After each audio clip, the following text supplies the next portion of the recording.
Sasa tunaanza kutumia application yetu rasmi. So kitu cha kwanza kabisa utakutana na hii sehemu hapa imeandikwa anza kutumia mauzo track kikamilifu.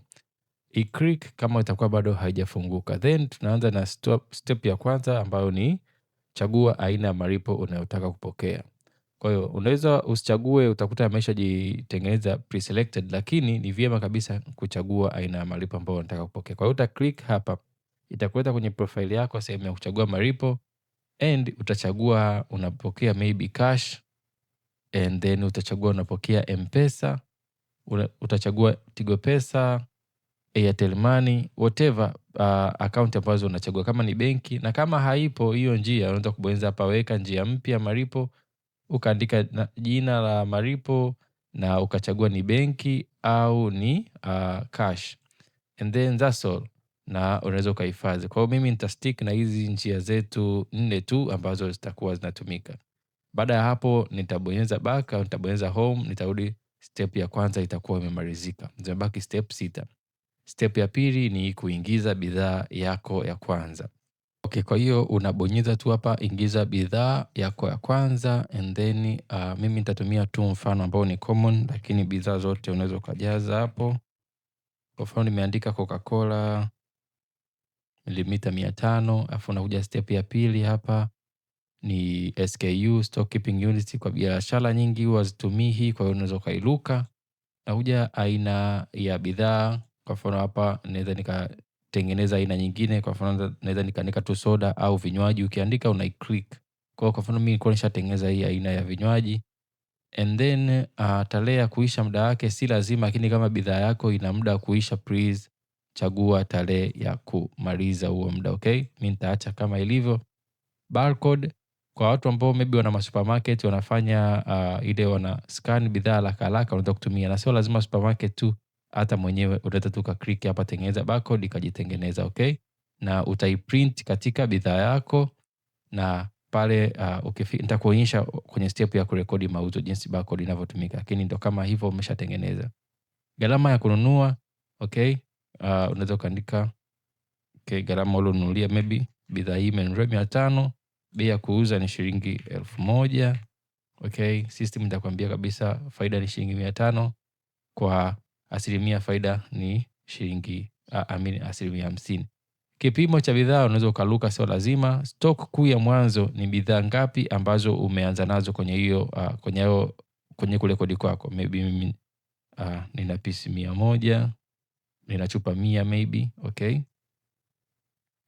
and kiwango cha tahadhari, let's say hapa inakwambia kwamba kiwango kipi ambacho, idadi gani ambayo ikifika tu system ikutaarifu. Kwa hiyo maybe mimi nataka ikifika 10 tu, zikibaki chupa 10 tu za soda ya Coca-Cola niambiwe na system. Kwa hiyo baada ya hapo hizi nyingine supplier, idadi ya jumla, idadi ya kuagiza tena si lazima. Okay, si lazima. Kwa hiyo hapa nitaongeza. Kwa hiyo naweza nika cross check tu hapa bidhaa yangu jina lake maybe, naweza nikaita hivyo and nikaongeza.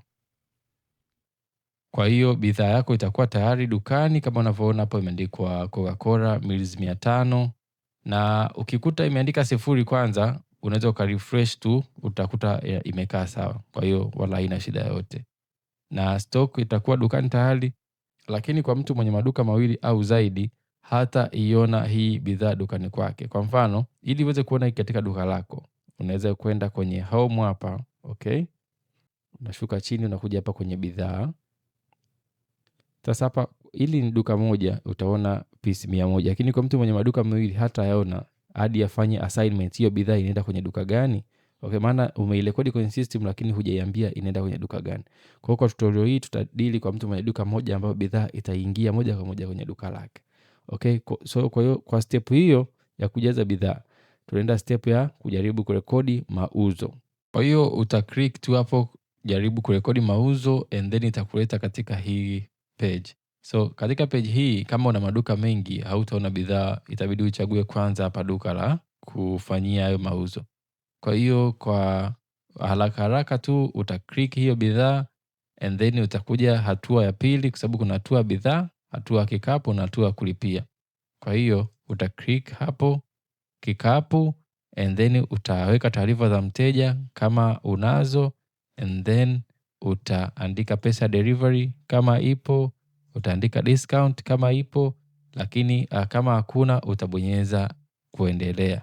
Kuendelea kama kuna advance, malipo advance utajaza, kama hakuna utachagua njia ya malipo. Kama mteja amelipia physical cash utajaza hapo, na kama maybe amekupa pesa kubwa, maybe amekupa 2,000, maana yake itakwambia utaandika tu 2,000 yako, change itaonyesha kwamba inabidi utoe change ya shilingi 2,000. Lakini kama hakuna, basi ni rahisi tu, utabonyeza wasilisha mauzo.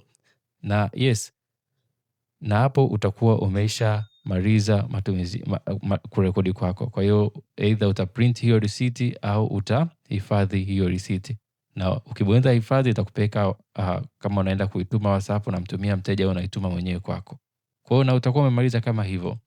Na ni kama hivyo rahisi kabisa, kama unavyoona hapa pieces zimebaki 99 kutoka 100, na utarudi home, utaona hapa kiasi kimeongezeka kwenye mauzo ya leo, imekuwa shilingi 1,000, maana tumeuza shilingi 1,000. Okay, so step inayofuata ni kujaribu kurekodi matumizi. Lakini kabla hujarekodi matumizi, tunataka tuangalie hayo mauzo yako wapi, maana tumeona tu mauzo ya leo hapa, lakini tunataka kuona hiyo historia ya mauzo yako wapi. Kuona historia ya mauzo yako, unakuja kwenye hii icon hapa ya 3, utaiclick, utatafuta sehemu imeandikwa historia ya mauzo. Utabonyeza historia ya mauzo, utaona mauzo yako yana load hapo kama unavyoona hiyo Coca-Cola, na utaona shilingi 1,000, jumla hiyo imelipwa kwa physical cash, imelipwa, hali ya malipo imelipwa. And yeah, utakuwa umemaliza kama hivyo. Na unaweza ka print receipt kama ni mteja amerudisha bidhaa dukani, amesema hataki, unaweza kubonyeza kurudisha, ukamfanyia refund. Okay, issue ya refund tutafanya siku nyingine katika tutorial nyingine. Lakini kwa sasa tunaendelea na step yetu ya 4 ambayo ni kujaribu kurekodi matumizi yako ya kwanza. Kwa hiyo utabonyeza hapo and utachagua duka. Kama una duka moja utachagua tu hilo duka moja, aina ya bidhaa, aina ya matumizi utachagua hapo. Maybe tunataka tu kufanya kama maybe transport. Okay, tutachagua hapo transport. Bidhaa, kama hii bidhaa imehusika katika kufanya usafirishaji wa hiyo transport utajaza. Lakini kama hakuna utaachana napo, utaacha hivyo hivyo, maana yake atakuwa ni matumizi ya duka au matumizi ya biashara yako. Kwa hiyo kuna utofauti kati ya matumizi ya bidhaa na matumizi ya duka. Japokuwa matumizi ya bidhaa yanaingia katika duka, lakini tunaya specify kama bidhaa hii ili tuweze kupata report kamili ya hiyo bidhaa inafanya vizuri au inatumia pesa. And ya tarehe ya matumizi utajaza. Kwa mfanyakazi hawezi kuchagua tarehe, lakini kwa mwenye account atachagua tarehe. Weka kiasi cha hayo matumizi, maybe tuandike maybe mfano ya 1,000. Okay, njia ya malipo maybe tumefanya physical cash, na utawasilisha na matumizi yako atakuwa yamerekodiwa. Na step yetu ya 4 itakuwa imekamilika. Sasa inatuambia tuone namba zetu. Kwa hiyo kwa akili ya kawaida, kumbuka tumeuza kitu cha shilingi 1,000 na tumefanya matumizi ya shilingi 1,000. Kwa hiyo tutegemea tutakuta tuna mapato ya 1,000, lakini kiwango halisi ambacho kitakuwa dukani ni 0. Hii 1,000 itakuwa hapa. Okay, kwa sababu ni mauzo, sio matumizi, sio nini. Kwa hiyo tukienda kwenye ona namba zako, utaona hapa kwamba mauzo ya leo ni shilingi 1,000, muamala ni 1, lakini jumla salio ni 0, maana yale matumizi ya shilingi 1,000 yametumika kwenye mauzo yetu. Kwa hiyo ndo kama hivyo itakuwa imefanyika. Na unaweza kwenda chini kabisa huku kaangalia aina malipo, njia malipo 1,000 tulilipwa na kwa njia ya cash, delivery hakuna. So utaona bidhaa zilizofanya vizuri Coca-Cola, vinywaji. Kwa hiyo hizi data zote zitatokea pale tu ambapo utakuwa unaendelea kuzijaza. Kama unavyoona transport yetu ni hiyo shilingi 1,000. Hebu tukajaribu kufuta hizi, okay, au mauzo. Kwa hiyo na click hapa futa mauzo. Kwa hiyo hapa kuna mauzo, hapa kuna matumizi, okay, kama unavyoona. Hebu tujaribu kufuta matumizi ili tuweze kupata idadi yetu kamili. Kwa hiyo unaweza scroll hivi pembeni, utaona kuna kitufe cha kufuta na kuna kitufe cha kuedit. The same as kwenye mauzo. Ukiscroll pembeni hivi utaona kuna kitufe cha kufuta na kuedit. Tufute mauzo, tufute matumizi. Ukiflow hivi, ukiklik hapa delete, futa kabisa.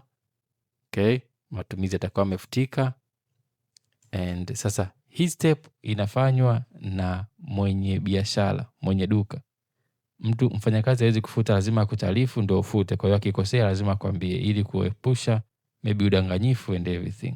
Kwa hiyo ukienda hapa home, step yetu ya kufuta matumizi au mauzo tutakuwa tumekamilisha. Lakini tukienda kwenye ripoti zetu hapa, kama unavyoona, tutagundua kwamba jumla ya salio dukani shilingi 1000, kashi mkononi 1000 kwa sababu tumefuta yale matumizi. Okay, matumizi yalikuwa 1000 tumeyafuta, kwa hiyo pesa yetu imerudi. Okay, na ndio kama hivyo. Tukienda chini huku tutaangalia asilimia faida hapa juu, asilimia 50, na hapa by default inakuja katika mwezi huu. Kwa hiyo unaweza kuchagua leo. Okay, utaangalia faida halisi. Namba zako zote muhimu utazikuta hapa.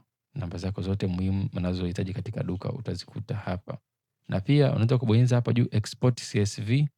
Unaweza uka-export report ya tarehe hii au mauzo. Okay, lows. Okay, utakuja ujaribu katika account yako. Ukiwa na data nyingi ndio inapendeza zaidi. Kwa hiyo so tutakuwa tumemaliza step hiyo na imebaki step moja ambao ni set lengo lako la mwezi huu. Na hii ndio itakuwa step yetu ya mwisho ya 7. Utaklik hapo set lengo lako. Maybe set lengo letu la mwezi huu ni milioni 1. Sasa kwa kuwa leo ni tarehe 30 mwezi wa 6, lengo letu litakuwa gumu sana kufikisha. Kwa hiyo tutaandika tu maybe 50,000. Okay, leo ni tarehe 30 mwezi wa 6, kwa hiyo lengo la milioni 1 ni uongo kwa biashara hii. Kwa hiyo tutaweka lengo letu.